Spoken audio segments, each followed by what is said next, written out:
કે આખી જિંદગી ભૂવા પાસે જો જોર આવે ને પણ હું નાગણી બેટા અડી જાવ ને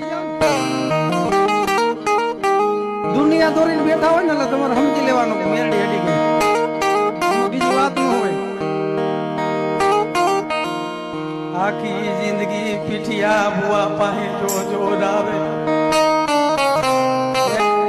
કે ભૂવા તમારી માતાજીને કયો ને મારું સારું કરી દે, પણ પીઠિયા મારી જીલરિયાની નાગણી લેસડી જાય ને અને કદાચ હજારો ભૂવા ખોટા કરી નાખો એ મારો લેસ લડવા દઉં નહીં તો જીલરિયાની જાગણી ને એ મને પીઠિયા મને ખોટું લાગી જાય. ઓ મને